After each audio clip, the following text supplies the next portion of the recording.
Capacitor की जो last class हुई थी हम लोगों की, उसमें हम लोगों ने प्रिंसिपल ऑफ कैपेसिटर को देखा था, और प्रिंसिपल ऑफ कैपेसिटर के साथ साथ हम लोगों ने capacitance of a spherical conductor देखा था। ठीक है, तो प्रिंसिपल ऑफ कैपेसिटर जो है मैं उसको एक बार फिर से हल्का सा ब्रीफली डिफाइन कर रहा हूँ, डिस्क्राइब कर रहा हूँ, उसके बाद हम लोग आगे चलेंगे। ठीक है, तो प्रिंसिपल ऑफ कैपेसिटर में हम लोगों ने ये चीज नोटिस करी थी कि ये हमारे पास एक प्लेट है एंड प्लेट ए नाम दिया था। प्लेट ए को हमने इस तरीके से पॉजिटिवली चार्ज माना था, प्लेट ए को it was positively charge, and this is plate B and plate B was a neutral plate. ठीक है, तो प्लेट बी कैसी थी हमारी, एक न्यूट्रल प्लेट थी। न्यूट्रल प्लेट होगी तो क्या होएगा, न्यूट्रल प्लेट के जितने भी नेगेटिव चार्जेस है वो इधर इंड्यूस होंगे और जितने भी पॉजिटिव चार्जेस है वो ऐसे इधर इंड्यूस होंगे। प्लेट ए पे जब हम चार्ज स्टोर करवाते जा रहे थे तो स्टोर करते करते एक ऐसा पॉइंट आया when we stopped storing the charge because और ज्यादा चार्ज स्टोर नहीं हो पा रहा था। तो जितनी मैक्सिमम कंडीशन होगी उस टाइम पे प्लेट ए का जो पोटेंशियल है वो हमारे पास 100 वोल्ट का हो गया, ऐसा हम लोगों ने मान लिया। क्या कि हम जो चार्ज स्टोर कर रहे हैं, जो मैक्सिमम चार्ज हम स्टोर कर सकते हैं, उस मैक्सिमम चार्ज की वजह से जो मैक्सिमम पोटेंशियल डेवलप हुआ प्लेट ए के अंदर वो 100 वोल्ट्स का हुआ। लेकिन हम चाहते क्या है कि अभी भी हम लोगों को और ज्यादा चार्ज स्टोर करना है। ठीक है, सो इन दैट पर्टिकुलर केस जब हमने न्यूट्रल प्लेट को इंट्रोड्यूस करा तो नेगेटिव चार्जेस की वजह से जो पोटेंशियल बनेगा, गैप कम होने की वजह से या नेगेटिव चार्जेस की वजह से जो भी पोटेंशियल बनेगा वो बनेगा माइनस एंड से 60 वोल्ट का। ठीक है, उसके बाद जो पॉजिटिव चार्जेस की वजह से, इन पॉजिटिव इंड्यूस्ड चार्ज की वजह से जो पोटेंशियल बनेगा वो हम लोगों ने मान लिया प्लस 40 वोल्ट का। ठीक है, तो अब जब हमने प्लेट ए के सामने इस न्यूट्रल प्लेट बी को रखा तो प्लेट ए का जो नया पोटेंशियल था वो कितना बन गया, 100 था, माइनस 60 एंड प्लस 40, तो 40 एंड 40 विल बी 80 वोल्ट्स। तो अब प्लेट ए का पोटेंशियल 80 वोल्ट हो गया। तो अब हम और कितना चार्ज प्लेट ए को दे सकते हैं, मान लो आपने Q चार्ज दिया, अब ये जो आपने एक्स्ट्रा Q चार्ज दिया ये कितना क्रिएट करेगा पोटेंशियल, जब तक पोटेंशियल 20 वोल्ट का नहीं क्रिएट हो जाता अब तब तक जो है चार्ज को दे सकते हैं। ठीक है, अब क्या होगा, हमने जैसे जैसे चार्ज देना शुरू करा, चार्ज देते देते फिर से 80 वोल्ट का पोटेंशियल था, अब फिर से जो चार्ज आपने दिया उसने 20 वोल्ट का जो पोटेंशियल है वो राइज करवा दिया, फिर से पोटेंशियल 100 वोल्ट हो गया। अब फिर से प्लेट ए जो है वो चार्ज लेना बंद कर देगी। So in that particular case plate A जिसने अब आपने 80 वोल्ट के ऊपर और चार्ज दे दिया तो अब ज्यादा चार्जेस स्टोर होने शुरू हो गए, तो प्लेट ए पे ज्यादा चार्जेस स्टोर हो गए। अब आपने प्लेट बी की अर्थिंग कर दी, अर्थिंग करने पे जो पॉजिटिव चार्जेस थे वो अर्थ के अंदर चले गए। Now we are left with simply the negative charge and that is equals to minus 60 volt, और जो प्लेट ए का पोटेंशियल था वो फिर से 100 वोल्ट को रीच कर चुका था। अब इस पर्टिकुलर कंडीशन में प्लेट ए का जो नया पोटेंशियल होगा वो कितना होगा, 100 minus 60 volt and that will be equal to 40 volt. अब आप कितना चार्ज स्टोर कर सकते हो, मान लो आप Q डैश चार्ज स्टोर कर सकते हो, तो ये जो Q डैश चार्ज है, जब टोटल Q डैश चार्ज है, ये जब तक 60 वोल्ट का पोटेंशियल इंक्रीज नहीं कर देता तब तक आप चार्ज को स्टोर कर सकते हो। तो आपने यहाँ पे 20 वोल्ट के बराबर का चार्ज स्टोर करवाया और यहाँ पे 60 वोल्ट का, तो आपने 100 वोल्ट था 100 से 80 पे लेके आए ताकि आप 20 वोल्ट का चार्ज स्टोर कर सको, फिर से 100 हो गया, 100 से आप 60 पे लेके आए, सॉरी 40 पे लेके आए, और 40 पे लाने के बाद फिर से 60 वोल्ट का चार्ज स्टोर कर दिया एंड हेंस बाद में अर्थिंग को हटा के ये हमारे पास प्लेट ए थी और ये हमारे पास प्लेट बी, तो this was completely positive charge and this was completely negative charge. तो इस चीज को हम लोगों ने कैपेसिटर क्रिएट किया था, या इस चीज को हम लोगों ने कैपेसिटर का प्रिंसिपल बोला था। ठीक है, ये हमारे पास कहानी, आगे देखिए, जस्ट अ सेकंड।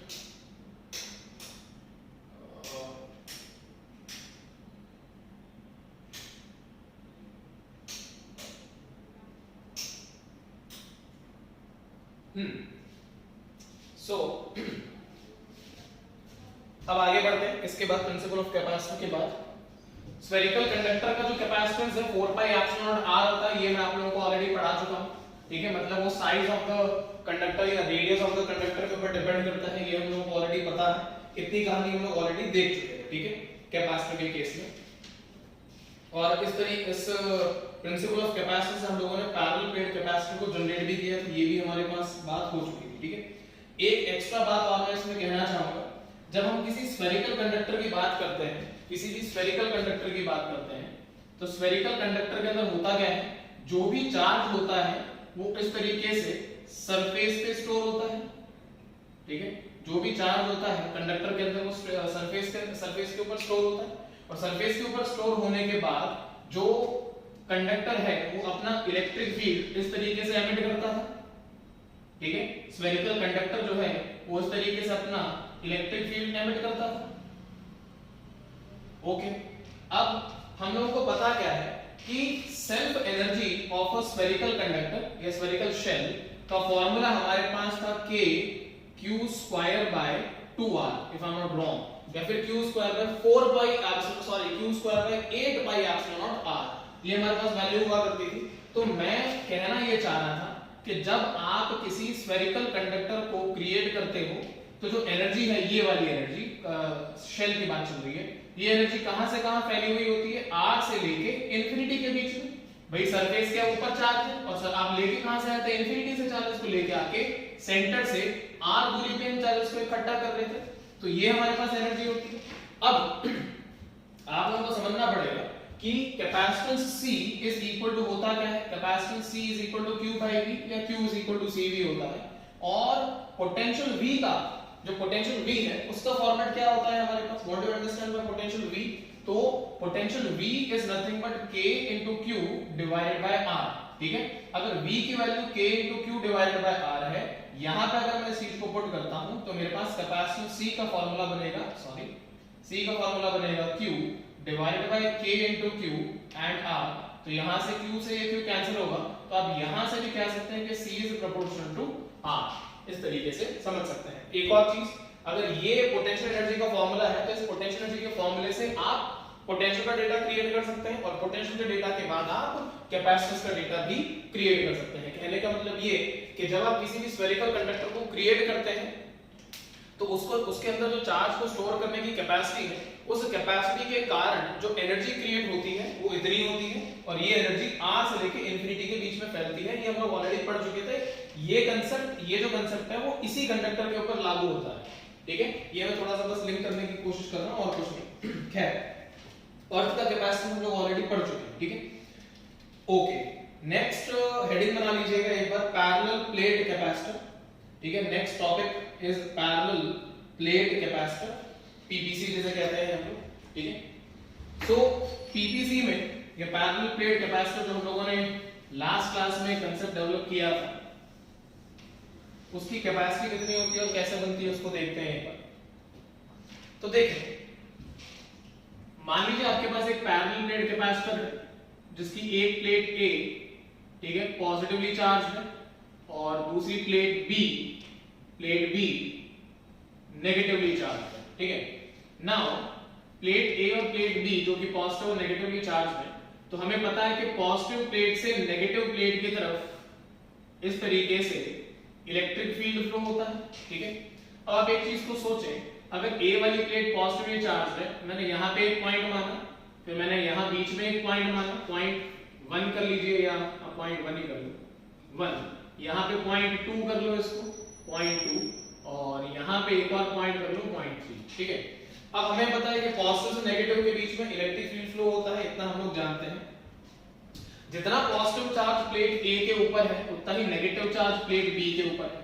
पॉइंट 1 के ऊपर इस पॉजिटिव चार्ज का जो भी फील्ड होगा वो किस डायरेक्शन में होगा, तो this is the electric field because of the positive charge.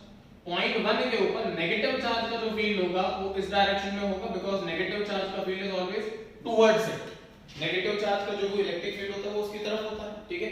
अब दोनों चार्जेस का जो अमाउंट है या मैग्नीट्यूड है वो तो सेम है। इसका मतलब क्या हो गया कि 1 वाले रीजन में या लेफ्ट वाले रीजन के अंदर जो नेट इलेक्ट्रिक फील्ड है E नेट है, ठीक है, वो 1 वाले रीजन में कितना है, 0 के बराबर है, क्योंकि इसका फील्ड और इसका फील्ड दोनों बराबर आएगा प्लेट का फील्ड। अब अगर मैं E2 की बात करता हूं तो इलेक्ट्रिक फील्ड एट पॉइंट 2, तो 2 वाले पॉइंट पे क्या होएगा, पॉजिटिव चार्ज का फील्ड और नेगेटिव चार्ज का फील्ड दोनों सेम डायरेक्शन में होंगे।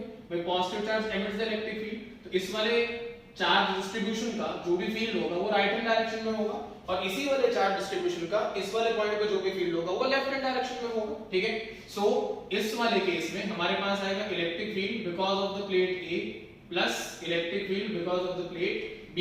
लेकिन इसमें यहाँ पे आपको मैंने पढ़ाया हुआ है, प्लेट वर्ड यूज करना गलत है, क्योंकि इस प्लेट का जो राइट हैंड साइड वाला शीट है वो अपना इंपैक्ट यहाँ पे देगा और इसी प्लेट का जो लेफ्ट हैंड वाला शीट है वो इस तरफ अपना इंपैक्ट देगा। तो हम EA की वैल्यू को कितना लिखेंगे, सिग्मा बाय शीट का electric field 2 epsilon not plus sigma bye 2 epsilon not. तो हमारे पास वैल्यू कितनी बन जाएगी यहाँ से, sigma by epsilon not is the electric field between the plates of a capacitor. ठीक है, थर्ड वाले रीजन की बात करते हैं। तो नेगेटिव चार्ज का जो भी फील्ड है वो इधर आएगा, तो electric field because of the negative charges, और this is the electric field because of the positive charges. Positive charge का जो फील्ड होता है वो हमेशा अवे फ्रॉम द चार्ज होता है, नेगेटिव चार्ज का जो भी फील्ड होता है वो टुवर्ड्स द नेगेटिव चार्ज होता है। तो थर्ड वाले रीजन के अंदर जो इलेक्ट्रिक फील्ड बनेगा E3 वो हमारे पास फिर से 0 के बराबर बनेगा, E1 की वैल्यू भी 0 के बराबर है। तो आपको समझ में आना चाहिए पैरेलल प्लेट कैपेसिटर के अंदर हम लोग क्या करते हैं, दो प्लेट्स को इस तरीके से पैरेलल रखते हैं और जो भी इलेक्ट्रिक फील्ड होता है या जो भी maximum amount of electric field होता है वो दोनों प्लेट्स के बीच में होता है। एक बात को समझने की कोशिश करिएगा, यहाँ पे हम लोग इसको 0 बोल रहे हैं, यहाँ पे भी हम लोग इसको 0 बोल रहे हैं। वो किस बेस पर बोल रहे हैं कि जो दोनों प्लेट्स होती हैं, जब आप प्रैक्टिकली किसी पीपीसी को क्रिएट करते हैं या पैरेलल प्लेट कैपेसिटर को बनाते हैं, उस टाइम पे दोनों प्लेट्स के बीच का जो गैप होता है वो बहुत छोटा गैप होता है। ऐसा नहीं है कि एक प्लेट और दूसरी प्लेट के बीच में 2-3 मीटर का डिस्टेंस है, मिलीमीटर्स में या सेंटीमीटर्स के बीच में वो गैप होता है। तो गैप कम होने के कारण जैसे ही पॉजिटिव प्लेट से इलेक्ट्रिक फील्ड बाहर निकलता है वो बी के अंदर चला जाता है, मैक्सिमम इलेक्ट्रिक फील्ड बी के अंदर चला जाता है।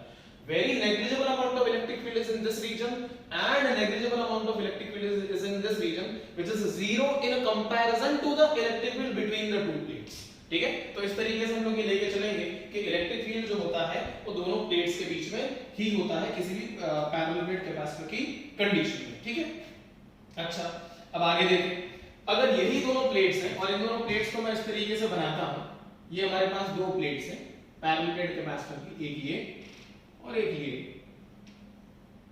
इस तरीके से दोनों प्लेट्स के बीच का ये जो गैप है ये मान लीजिए d के बराबर है, मतलब ये वाला जो गैप है this gap is equals to d and this is a positively charged plate, ठीक है, and this is the negatively charged plate। इस प्लेट का ये जो एरिया है ये मान लीजिए कैपिटल A के बराबर है, तो प्लेट एरिया इज कैपिटल, ठीक है। अच्छा, अब दोनों प्लेट्स के पास चार्ज है, तो दोनों प्लेट्स के बीच में इलेक्ट्रिक फील्ड एग्जिस्ट करेगा। So what will be the potential between the two plates? Potential will be equal to electric field between the plates into the gap d। तो V is equal to E into d के बराबर हमारे पास potential बनेगा।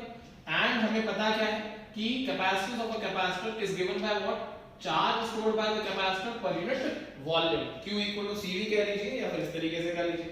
अब electric field की जो value है वो कितनी है, तो sorry V is equals to electric field between the plates of the capacitor कितना है, तो sigma by epsilon naught into d है।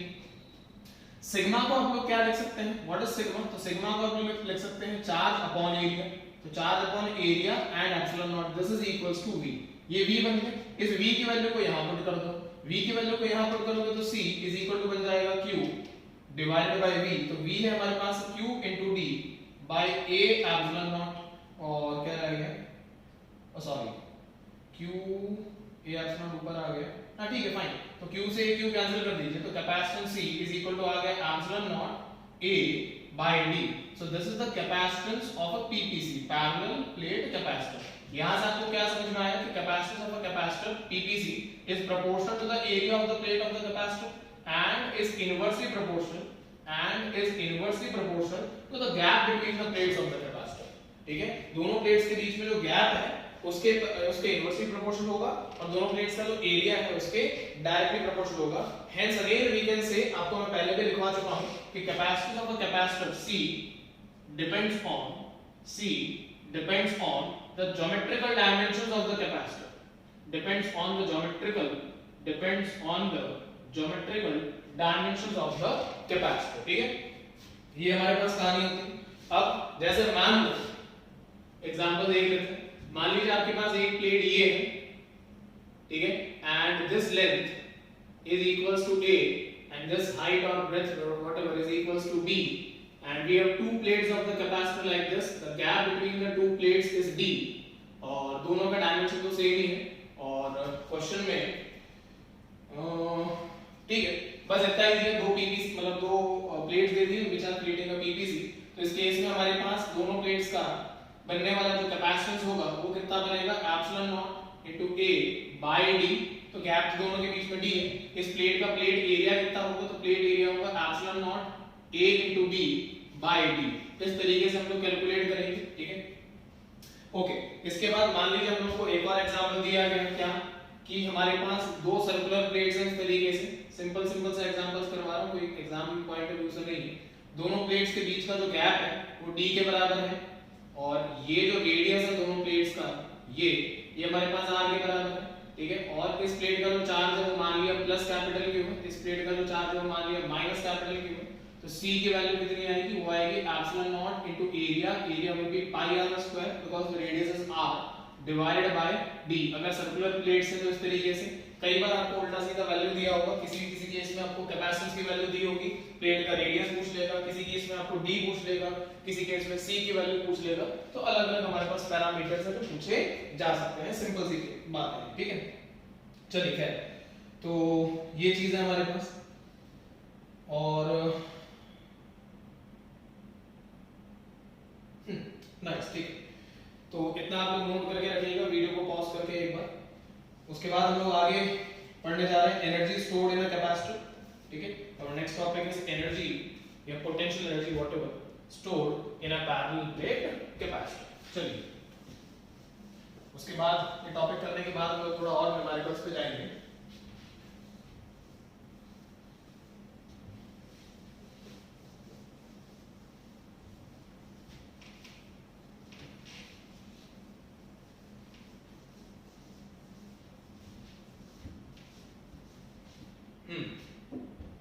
So next topic is energy stored in a parallel plate capacitor, ठीक है।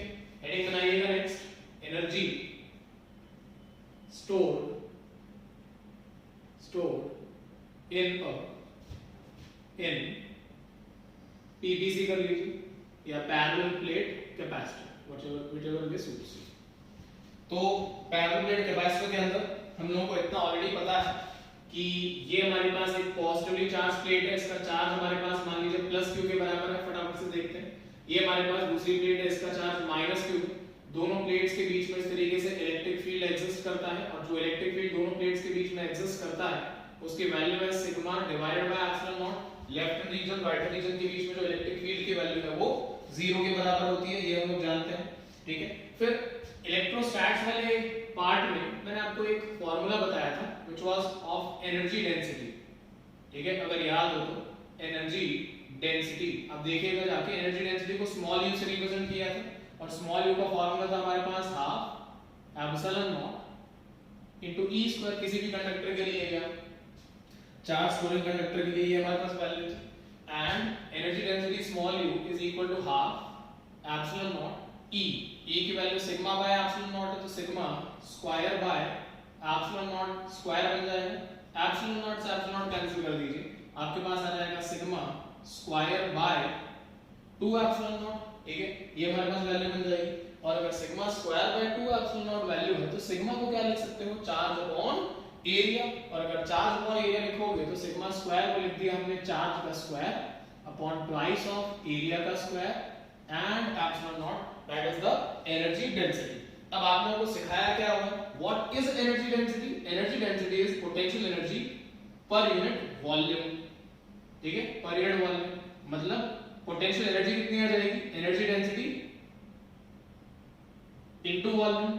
So the potential energy of a PPC, तो what is energy density, q square by 2 epsilon naught a square into volume. Now what will be the volume? The gap between the two plates of the capacitor is assumed to be d and the area of the each plate is assumed to be capital A। तो यहाँ से volume क्या बन जाएगा हमारे पास, ये volume कितना बनेगा, ये वॉल्यूम बनेगा A into d, ठीक है, ये वॉल्यूम बनेगा। और अगर ये वॉल्यूम आपके पास बन रहा है तो एक एरिया से एरिया कैंसिल कर देंगे, तो हमारे पास capital U potential energy is equal to बन जाएगा q square into d divided by 2 epsilon naught into capital A. कोई तकलीफ है किसी को तो बोलिए, ठीक है। एंड हमें पता क्या है, already what we know that capacitance of a capacitor is epsilon naught, since capacitor of a capacitor is epsilon naught a by d, तो ये रहा epsilon naught a and d। तो potential energy is equal to आ गया q square by 2c या फिर half q square by c। ये हमारे पास energy stored in a capacitor का फॉर्मेट बन गया, ठीक है। तो इसको और कैसे लिख सकते हैं, तो एक फॉर्मूला हमारे पास है half of q square by c, एक फॉर्मूला ये है हमारे पास। व्हाट इज q, तो q is equals to cv, तो I can write c square v square by twice of c, तो एक c से एक c कैंसिल कर दीजिए, तो आपके पास u का दूसरा फॉर्मूला आ गया हाफ c v स्क्वायर, ठीक है। एक c से एक c कैंसिल हुआ तो c v स्क्वायर ये हमारे पास बन गया। उसके बाद u is equal to q is equals to cv, तो c इज इक्वल टू क्या होता है q बाय v, तो मैं ये भी लिख सकता हूं half of q square and c is what q by v, तो बाय v में v ऊपर है, q से q कैंसिल कर दीजिए, u का एक और फार्मूला बन गया half of q into v। तो फाइनली हमारे पास u के तीन फार्मूले बनते हैं, u is equals to half of q square by c, q square by c, या फिर हाफ c v स्क्वायर, या फिर हाफ q इनटू v। ये तीन हमारे पास फॉर्मूले बनते हैं। इसमें एक फॉर्मूले को थोड़ा खास ध्यान रखिएगा, कई बार वो लोग क्या करते हैं, आपसे ग्राफ पूछते हैं चार्ज q और v के बीच में, तो हमें इतना पता था पहले से कांसेप्ट्स में कि charge q is proportional to v and hence the graph will be a straight line passing from the origin on this basis, ठीक है। नाउ अगर मैं इस ग्राफ की लाइन से बनने वाला जो ये एरिया होगा, अगर मैं इस एरिया की कैलकुलेशन करूंगा तो ये एरिया का वैल्यू कितना मिलेगा, ट्रायंगल है तो half into base into height, तो half into v into q बन जाएगा and this is basically the energy stored in a capacitor. तो आपको ये बात समझ में आनी चाहिए कि area of qv graph, area of qv graph gives potential energy stored in a capacitor, ठीक है, stored in PPC, जो भी आप कहना चाहते हैं।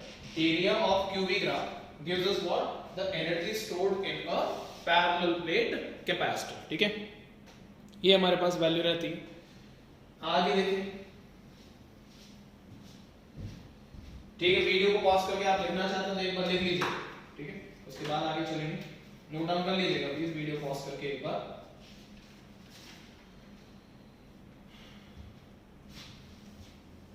चलिए कुछ एक क्वेश्चंस को देखते हैं।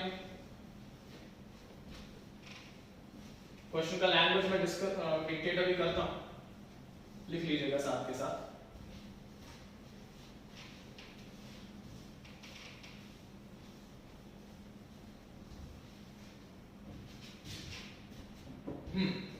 सो एग्जाम्पल लिखें या क्वेश्चन लिखें, whichever way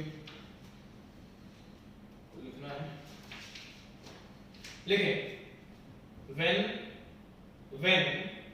1.0, okay, so when 10 to the power 12 electrons, example when 10 to the power 12 electrons, 10 to the power 12 electrons are transferred from one conductor to another. When 10 to the power 12 electrons are transferred from one conductor to another, a potential difference of 10 volt, a potential difference of 10 volt appears between the conductors. A potential difference of 10 volt appears between the conductors. Calculate the capacitance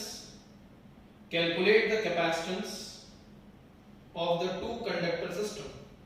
Calculate the capacitance of the two conductor system. Calculate the capacitance of the two conductor system. So इस particular case में ऐसे करेंगे कि charge Q is equal to, हम लोगों को पता है n टाइम्स ऑफ E होता है, तो चार्ज कितना क्रिएट हो जाएगा n, तो n कितना है 10 to the power 12 into the electronic charge is 1.6 into 10 to the power minus 19, that is the charge of the electron। तो यहाँ से चार्ज कैपिटल Q आ गया 1.6 into 10 to the power minus 7, ये बन जाएगा हमारे पास, कूलम्स बन गया चाहे तो, ठीक है। -6 करके लिखना चाहते हैं तो फिर 0.16 and 10 to the power -6 coulomb, that means micro Coulomb's में कन्वर्ट हो जाएगा। एंड कैपेसिटेंस पूछा है तो हम लोगों को पता क्या है कि since we know that Q is equals to CV, which implies capacitance C is equals to Q by V, तो C is equal to Q, Q कितना है 1.6 10 to the power -7 and V कितना है V की value है 10 volt, ठीक है। तो ये हमारे पास बन जाएगा 16 × 10⁻⁹, ठीक है, फैराड। तो ये वैल्यू बनेगी हमारे पास। सिंपल सिंपल से क्वेश्चन करवा रहा हूं, कैपेसिटेंस के कोई कॉम्प्लिकेटेड क्वेश्चंस अभी नहीं कर सकते हम लोग, ठीक है। So this should be the answer. So it is 1.6 × 10⁻100,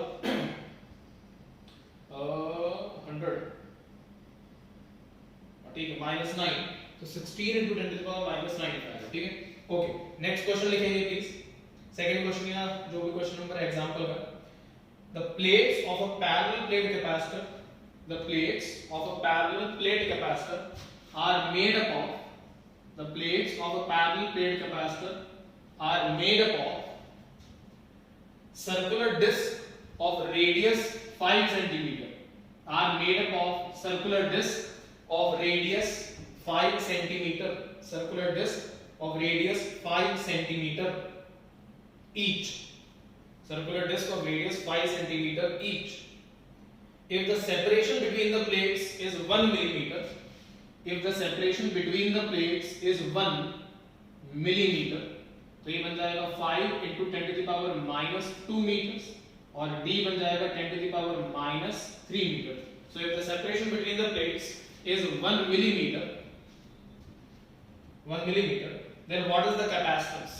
Then what is the capacitance? तो C की वैल्यू कितनी होगी ये निकालना है। तो सबसे पहले क्या करेंगे सॉल्यूशन में, आपको रेडियस दिया हुआ है तो एरिया निकाल लो, क्योंकि आपको फार्मूला ऑलरेडी पता है, ठीक है। तो C का फार्मूला क्या है, एप्सिलॉन नॉट A/D। तो यहाँ पे आ जाएगा हमारे पास एरिया, तो implies area capital A will be equal to pi into r², value put करके निकाल लीजिएगा। D की वैल्यू ऑलरेडी तैयार है, तो आपके पास C की वैल्यू आ जाएगी, एप्सिलॉन नॉट की वैल्यू होती है 8.854 × 10⁻⁻12, that is epsilon not. area will be pi into 25 × 10⁻⁴ divided by, सब कुछ ऐसा ही में रखना पड़ेगा, डिवाइडेड बाय 10⁻�3। इसको सॉल्व करके जो भी आंसर बनेगा वो बनेगा फैराड में, ठीक है। So this much farad will be the capacitance of the capacitor. Mathematically जो भी वैल्यू बनती है वो आप लोग देख लीजिएगा, ठीक है। We are going to the next question. Next question की लैंग्वेज लिखेंगे प्लीज, वीडियो पॉज करके जो भी सॉल्यूशन नोट करने कर लीजिएगा प्लीज। नेक्स्ट क्वेश्चन लिखें, suppose a parallel plate capacitor has a plate area of, suppose a parallel plate capacitor has a plate area of 25 centimeter square, has a plate area of 25 centimeter square, and the separation is 1 millimeter, and the separation is 1 millimeter, ठीक है। तो 1 millimeter का वापस से -3 meters कर दीजिए, 25 × 10⁻⁴ meter square कर दीजिए। 1 millimeter is connected to a battery of 6 volt, ठीक है, connected to a battery, battery का जो पोटेंशियल है, बैटरी पोटेंशियल वो दिया हुआ है, is connected to a battery of 6 volts, ठीक है, 6 वोल्ट की बैटरी से कनेक्ट कर दिए। Calculate the charge flown through the battery, calculate the charge flown, कितना चार्ज फ्लो हुआ, flown through the battery, and calculate the charge flow through the battery and how much work has been done, and how much work has been done by the battery, and how much work has been done by the battery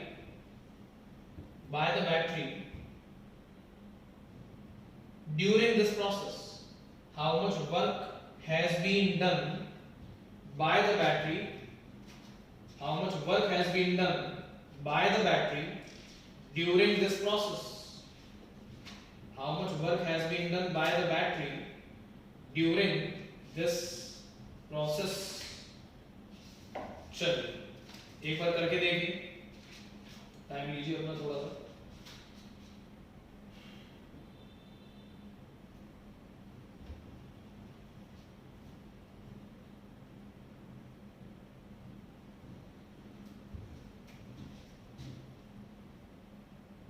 आपको question में area दिया हुआ है, D दिया हुआ है, तो capacitance of the capacitor निकाल लीजिए। एक सेकंड, क्वेश्चन नंबर 4 में पैरेलल, ठीक है फाइन।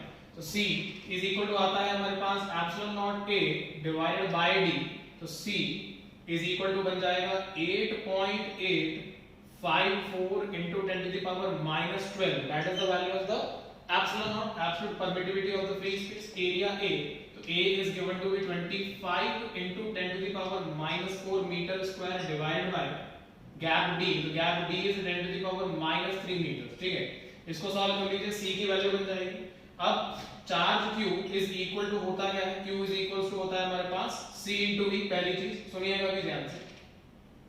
और हमें पता है क्या है कि पोटेंशियल जो होता है वो होता है potential energy per unit charge, या फिर potential energy is basically equal to work done per unit charge. तो मैं यहां से क्या लिख सकता हूं, work done is equals to charge into the potential, ठीक है। Work done is equal to होता है चार्ज इनटू पोटेंशियल। तो यहां से हमारे पास work done by the battery के लिए एक फार्मूला जनरेट होगा। प्लीज ध्यान से सुनिएगा मैं जो बोल रहा हूं, आगे मैं इसको कांसेप्ट डिस्कशन में डील करूंगा।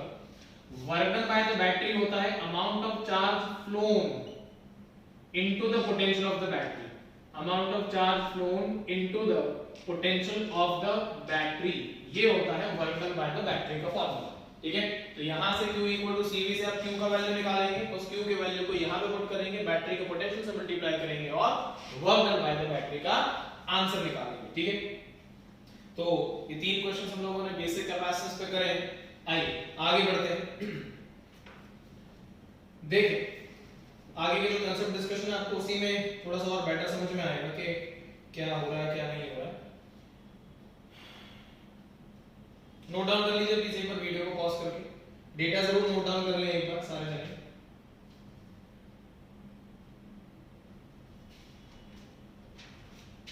ओके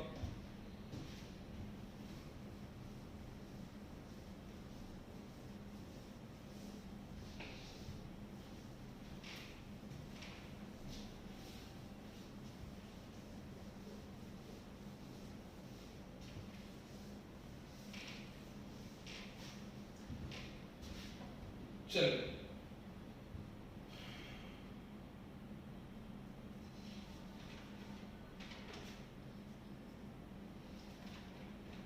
अब देखिए कहानी क्या है कि मान लीजिए हमारे पास एक कैपेसिटर का और एक रेजिस्टेंस का सिंपल सा सिस्टम है। ये हमारे पास एक कैपेसिटर है इस तरीके से, और इस कैपेसिटर के साथ, कैपेसिटर का कैपेसिटेंस हम लोगों ने C मान लिया, और इस कैपेसिटर के साथ मान लो कि एक रेजिस्टेंस कनेक्टेड है यहाँ पे ये, और रेजिस्टेंस की जो वैल्यू है, एक रेजिस्टेंस कनेक्टेड है यहाँ पे ये, और इस रेजिस्टेंस की वैल्यू कैपिटल R के बराबर है। और हमने इस रेजिस्टेंस और कैपेसिटेंस के सिस्टम को एक बैटरी के साथ via a switch SSW connect कर दिया। बैटरी का जो पोटेंशियल है वो मैंने V वोल्ट मान लिया, ठीक है। पॉइंट को समझिएगा थोड़ा ध्यान से, इंपॉर्टेंट पॉइंट है। हमने किया क्या है, दो प्लेट्स ली कैपेसिटर की, उनको वायर से जोड़ा, with the help of a wire हम लोगों ने एक रेजिस्टेंस को कनेक्ट करा, और उन दोनों का जो कॉम्बिनेशन है उसको एक बैटरी के साथ कनेक्ट कर दिया with the help of a switch, ठीक है। नाउ आपको इसमें समझना ये है कि जब आप स्विच को प्रेस करें या ना करें, दैट उसका तो हम लोग डिस्कशन बाद में करेंगे। रेजिस्टेंस से लेकर इस बैटरी के पॉजिटिव पोटेंशियल तक और ये नेगेटिव, और कैपेसिटर के इस वाली प्लेट से लेके बैटरी के नेगेटिव पोटेंशियल तक जो वायर से कनेक्टेड हैं उनको कहते हैं कनेक्टिंग वायर या कंडक्टिंग वायर, जो भी आप कहना चाहते हैं। अब इसमें आपको एक पॉइंट समझना वो ये है कि जब भी आप किसी कनेक्टिंग वायर की बात करते हैं तो जो भी कनेक्शंस हम लोग कनेक्टिंग वायर की मदद से बनाते हैं उसमें since they are very good conductors, तो the resistance of a connecting wire, जिस वायर से आप कनेक्शंस क्रिएट कर रहे हैं उनका जो रेजिस्टेंस होता है वो नेग्लिजिबल होता है। आपको ये बात समझनी पड़ेगी भाई, घरों में भी हम जो भी वायर्स को यूज करते हैं अगर उनका बहुत बड़ा रेजिस्टेंस होगा तो लाइट को पहुंचने में, करंट को पहुंचने में टाइम लगेगा। और अगर करंट को पहुंचने में टाइम लगेगा तो हीट ज्यादा स्प्लिट होगी। तो हम जो वायर्स यूज करते हैं वो कॉपर वायर्स यूज करते हैं, तो उनका रेजिस्टेंस कंपैरेटिवली क्या होता है, बहुत कम होता है, because they are good conductors of electricity. ठीक है, सो अगर रेजिस्टेंस की वैल्यू 0 है and what we know is V is equal to IR, and if R is approaching to 0 then V is equal to also 0। भाई I into R है, R की value अगर 0 है तो V की वैल्यू क्या होगी, 0। इसका मीनिंग ये हुआ कि अगर मैं इस नेगेटिव टर्मिनल वाले पोटेंशियल की वैल्यू को पॉजिटिव टर्मिनल वाले पोटेंशियल की वैल्यू के कंपैरिजन में 0 वोल्ट मानता हूं, तो इस पूरे वायर पे मैं यहां पे पोटेंशियल 0 वोल्ट मान सकता हूं। भाई पोटेंशियल तो सब जगह सेम हो गया ना फिर इस वाले वायर के लिए। ठीक है, तो आपको ये बात समझ में आनी चाहिए, पहली चीज। दूसरी बात, अगर आपने यहां पे 0 माना है, बात को समझिएगा, यहां पे देखिए डायग्राम में ये पॉजिटिव, ये नेगेटिव और ये बैटरी, ये नेगेटिव, ये पॉजिटिव। सर्किट में आप जब भी किसी भी सर्किट को सॉल्व करेंगे, करंट इलेक्ट्रिसिटी में हम इसी चीज को और ज्यादा डिटेल में डिस्कस करेंगे। सर्किट में आप किसी भी एक जगह पे पोटेंशियल को 0 मान सकते हो, जैसे मैंने इस वाली जगह पे 0 माना हुआ यहां, तो दैट डजंट मींस कि मैं यहां 0 मान सकता हूं। अगर मान लीजिए बैटरी 5 वोल्ट की है और ये पॉइंट A है और ये पॉइंट B है, तो आपको ये बात समझ में आनी चाहिए कि ये 5 वोल्ट किस चीज का आंसर है। ये 5 volt basically VA minus VB का आंसर है। ठीक है, तो अगर मैं यहां 0 मान रहा हूं, मतलब मैं B का पोटेंशियल 0 मान रहा हूं, तो VA minus 0 is equal to 5। इस कारण से मैं A का पोटेंशियल सीधा 5 वोल्ट लिख सकता हूं।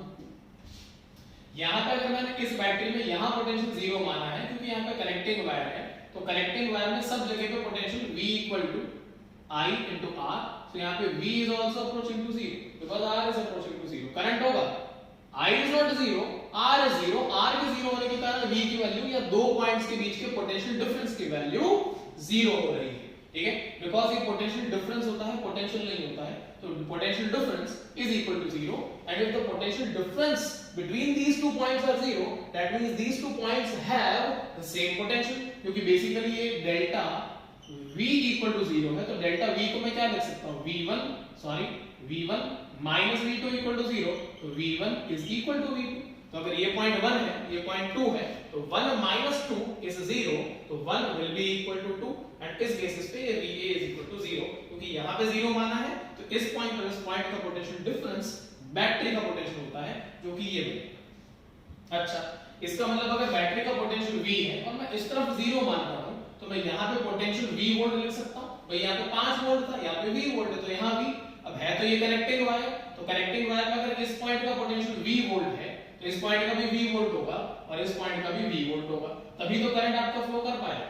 ठीक है भाई, हायर से लोअर आपका करंट क्यों फ्लो करता है, क्योंकि इस तरफ का पोटेंशियल ज्यादा है और इस तरफ का पोटेंशियल कम है, तो current will be able to flow from higher potential to lower potential. ठीक है, ये हमारे पास कहानी है।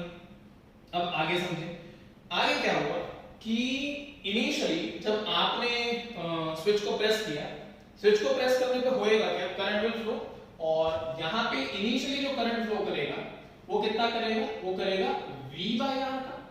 तो इस तरीके से करंट फ्लो करेगा, ऐसे स्विच को प्रेस करने पे, तो जो करंट फ्लो करेगा वो V by R का फ्लो करेगा। अब जैसे जैसे करंट फ्लो करेगा वैसे वैसे कैपेसिटर चार्ज स्टोर करेगा। अब कैपेसिटर कितना चार्ज स्टोर कर सकता है, charge stored by the capacitor कितना कर सकता है, तो Q इक्वल टू CV होता है, तो जो भी कैपेसिटर चार्ज स्टोर करेगा वो C into V के बराबर करेगा। ठीक है, अच्छा, अब जैसे जैसे कैपेसिटर चार्ज को स्टोर करेगा, ये जो मैंने कंडीशन बनाई है, ये कब बनाई है, ये बनाई है मैंने at time t equal to 0 की। इनिशियली जैसे आपने स्विच को प्रेस करा, जैसे ही जिस इंस्टेंट पे आपने स्विच को प्रेस करा, ये उस इंस्टेंट की इक्वेशन है या उस इंस्टेंट का डायग्राम है at time t equal to 0 का। अच्छा, कुछ टाइम बीत गया, मतलब क्या हो गया, initially time t equal to 0 पे कैपेसिटर खाली था, कैपेसिटर के अंदर कोई भी चार्ज स्टोर्ड नहीं था।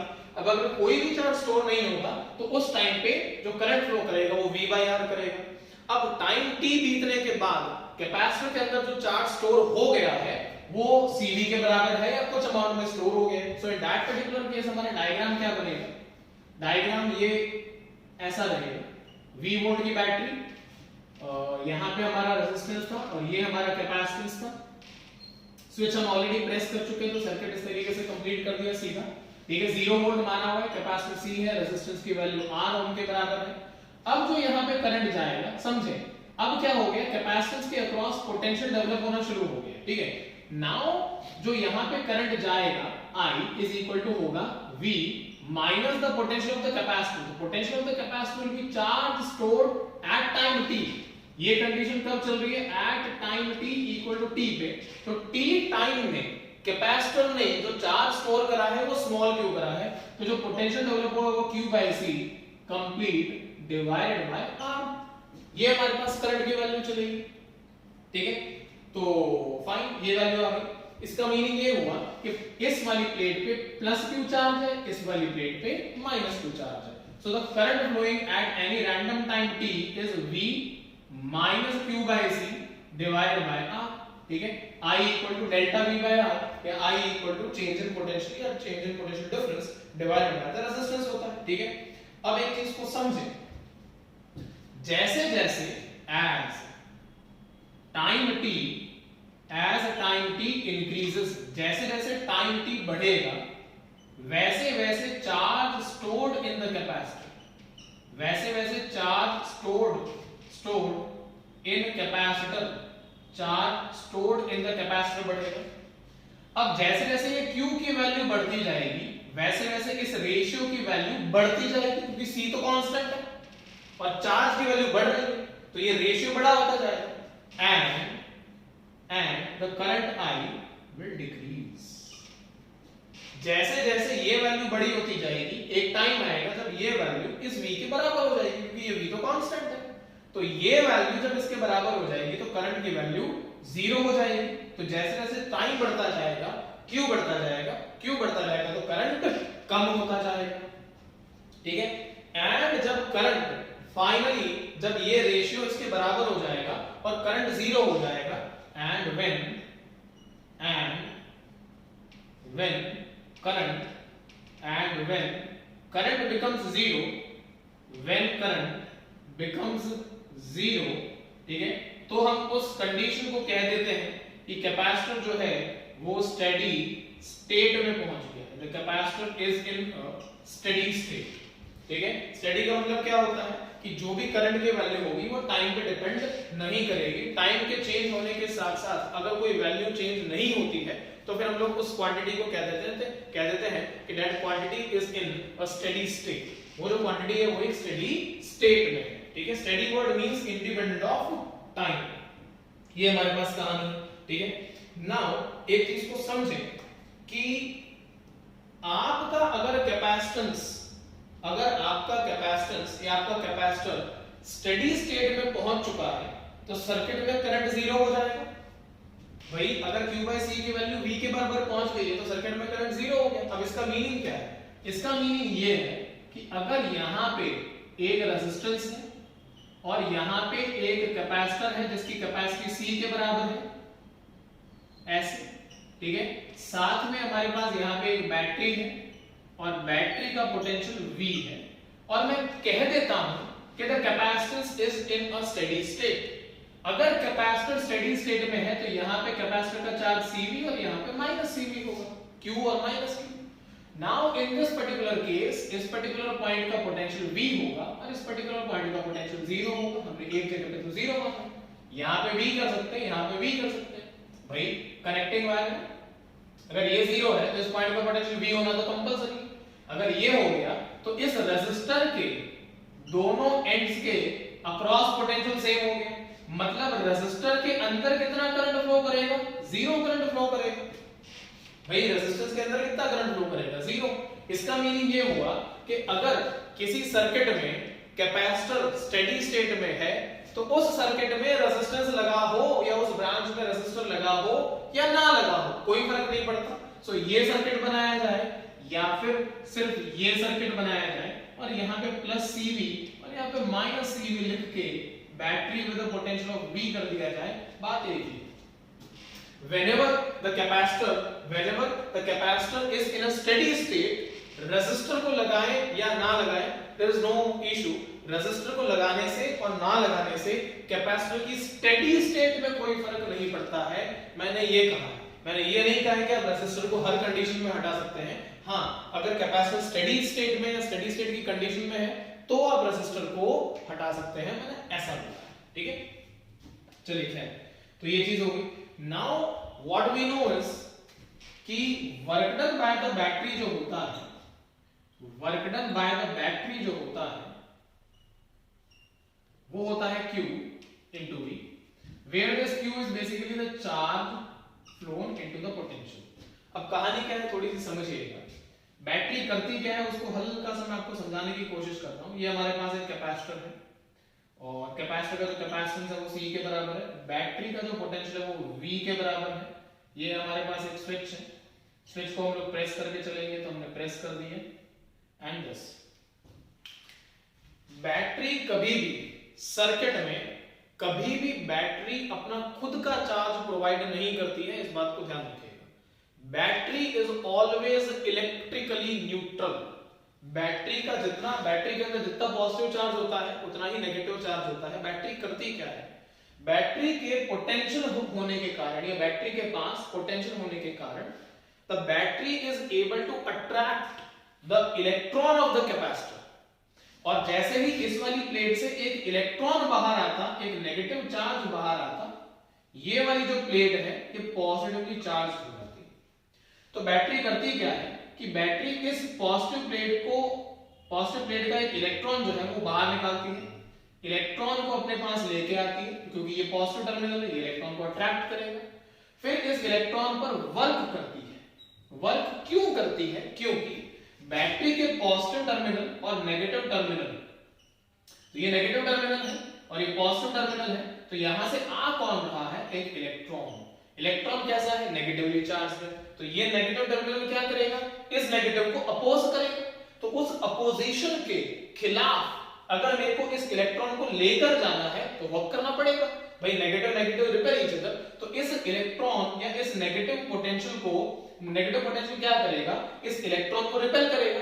उस रिपल्शन के खिलाफ अगर मुझे वर्क करना है तो आई विल नीड पोटेंशियल।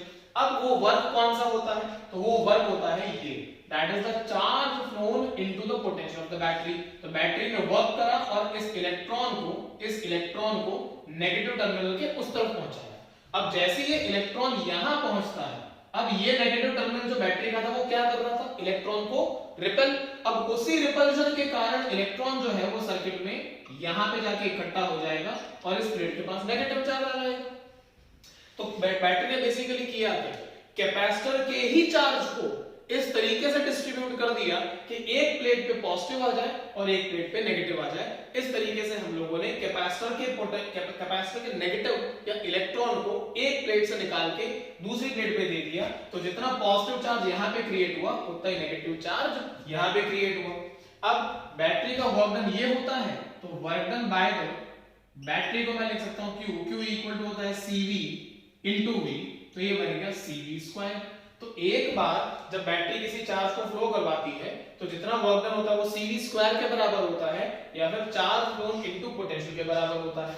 अब हम लोग जानते क्या है कि अगर मैं किसी भी कैपेसिटर के अंदर चार्ज को स्टोर करना चाहता हूं तो कैपेसिटर के अंदर जो एनर्जी स्टोर होती है, कैपेसिटर के अंदर जो एनर्जी स्टोर होती है चार्ज आने के कारण, वो एनर्जी कितनी होती है, हाफ CV स्क्वायर के बराबर। ठीक है, इसका मीनिंग क्या हुआ कि energy stored in a capacitor is half of CV square and work done by the battery to store the charge is CV square. इसका मतलब क्या हो गया कि एनर्जी का जो लॉस हुआ, एनर्जी का जो लॉस हुआ वो कितना होगा, भाई work done by the battery minus energy stored in the capacitor. So energy का जितना लॉस हुआ वो होगा हाफ CV स्क्वायर का। अब ये जो लॉस है ये कौन सी फॉर्म में होता है, तो ऑब्वियसली बात है ये हीट लॉस में कन्वर्ट हो जाता है, ये हीट की फॉर्म में कन्वर्ट हो जाता है।